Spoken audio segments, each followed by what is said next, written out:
Avec nous, Flora. Oui, merci. Alors, vous avez peut-être un peu tendance aussi à ruminer, Flora. On va essayer de régler ça. Donc voilà, je pense que c'est des ruminations surviennent plutôt le soir. Mhm. Et je pense que c'est tout le résultat de la journée ou voilà tous les petits trucs qu'on a eu la journée. Et je pense que c'est pour ça que j'ai du mal à m'endormir.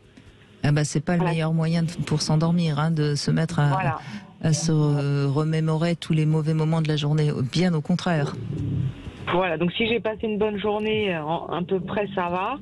Mais en général, il y a toujours des petites.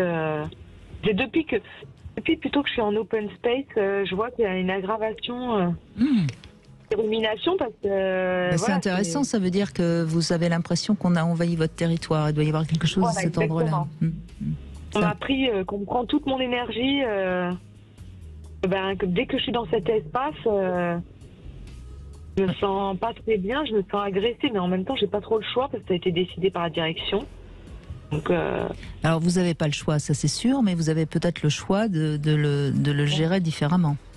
Mais Bah que vous ouais, n'ayez j'aimerais pas le bien. choix de changer d'espace, ça c'est clair. Mais alors déjà, il faut accepter cette situation et voir comment vous pouvez vous organiser pour que ce soit plus facilement acceptable.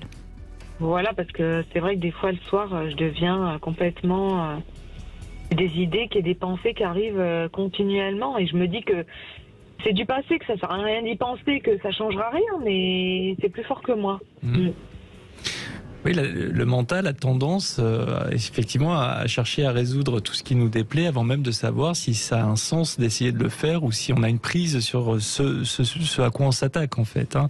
Donc effectivement, un bon point de départ, c'est d'essayer de regarder les choses en face et de faire la part des choses entre ce sur quoi on a une prise et ce avec quoi il faut faire. Voilà, ça c'est vraiment un bon point de départ. Après, par rapport au sommeil, effectivement, en fait, 99% des gens qui ont des problèmes d'endormissement, c'est lié aux cogitations. C'est-à-dire soit aux ruminations sur la journée écoulée, soit les inquiétudes par rapport au lendemain. Et donc en fait, il y a plusieurs conseils qu'on peut donner. Alors là, je reprends ma casquette de comportementaliste, mais et puis je vous donnerai deux petites clés qui sont issues de la méditation.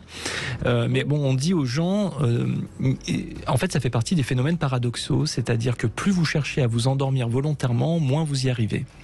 Voilà, c'est-à-dire que c'est comme ça. Oui, plus on essaye de s'empêcher de penser à un éléphant rose, plus on va le voir devant ses yeux. Exactement, c'est l'effet éléphant rose ou l'effet ours blanc en psychologie, c'est-à-dire plus si je vous demande de fermer les yeux et d'essayer de ne surtout pas penser à un ours blanc pendant 15 secondes, vous allez être envahi par la pensée de l'ours blanc. Donc ça pointe en fait un phénomène paradoxal qui est que, en fait, quand je cherche à contrôler mon paysage intérieur, en fait, je me prends souvent l'effet inverse. Donc c'est la même pour nos émotions, c'est la même pour nos souvenirs traumatiques et c'est la même aussi pour le sommeil. Donc en fait, il n'y a rien de pire que de chercher à s'endormir volontairement. Donc, ce qu'il faut faire, c'est attendre d'être somnolent pour aller se coucher. Si au bout de 10 minutes, vous voyez que vous avez raté votre sommeil parce que la machine à cogiter s'est mise en marche, à ce moment-là, c'est pas grave, vous vous relevez, vous reprenez une activité calme jusqu'à ce que vous soyez à nouveau somnolente. Et ça, vous pouvez le répéter 40 fois s'il faut, mais c'est toujours mieux finalement que de rester au lit à tourner en rond dans sa tête, à susciter du stress, de l'anxiété, à aussi avoir une partie de notre attention qui focalise sur le fait qu'on ne dort toujours pas et que demain on va être fatigué et que donc c'est la catastrophe et ça relance l'anxiété, ça relance l'insomnie. Donc voilà, ça c'est déjà un premier conseil. Enfin, en tout cas, il faut comprendre que le sommeil ne vient que si on l'attend pas.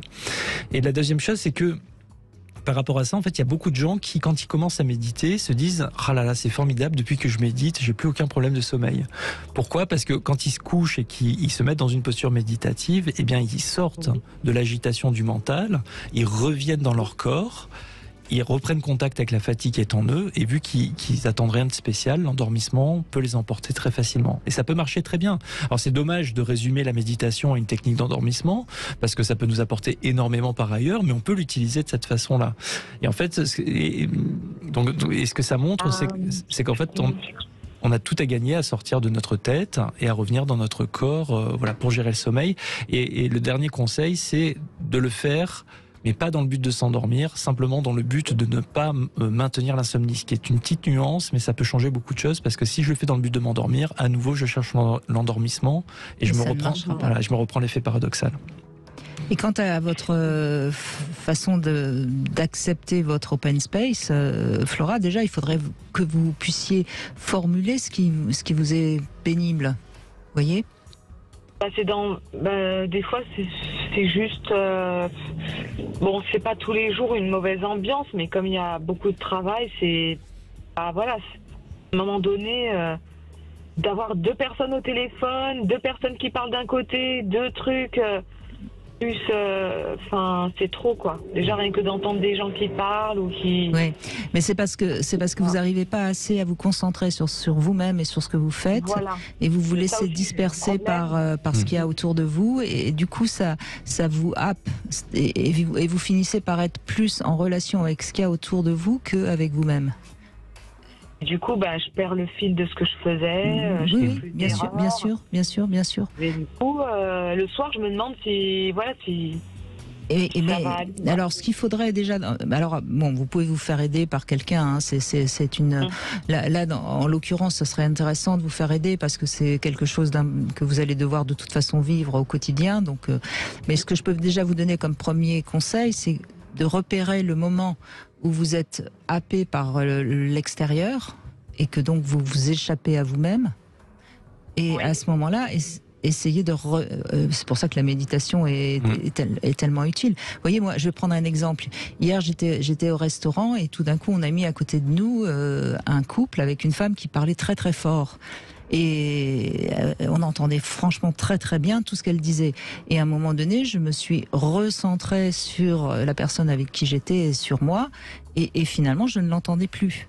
Et pourtant, elle parlait toujours aussi fort, vous voyez. Et c'est une technique qui s'apprend, hein, mais c'est une technique indispensable quand on est dans un lieu où qui est très très bruyant. Et je pense que c'est vraiment ce qu'il va falloir que vous appreniez.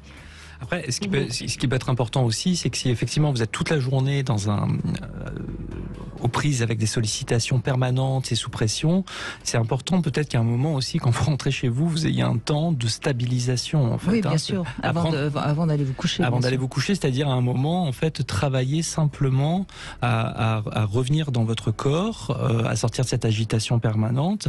Alors, ça dépend. Il y a des gens, par exemple, ils peuvent profiter d'une marche pour faire ça.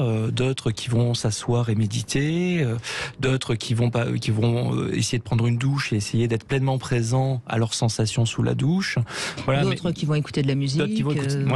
Mais un temps de stabilisation. Un temps de stabilisation, c'est important parce que sinon vous arrivez le soir au lit et vous êtes encore dans l'agitation et ça vous absorbe. Il faut un sas de décompression en quelque sorte entre le moment où vous allez quitter votre travail et le moment où vous allez être enfin à nouveau avec vous-même. Donc essayez tout ça et puis on en reparle. Exactement. D'accord, ouais. Oui, de toute façon, j'avais déjà essayé quelques techniques, mais par contre on m'avait enseigné de la méditation plutôt dans la posture assise. Oui. Et moi j'aurais bien voulu qu'on me montre la méditation pour s'endormir. Une technique qui est parfois ressentie comme extrêmement efficace à visée d'endormissement, ça s'appelle le body scan. Ça se fait allongé. Donc ça se trouve sur Internet. Vous pouvez essayer le body scan. Merci Flora. Et puis je crois que nous avons notre gagnante. Allô ?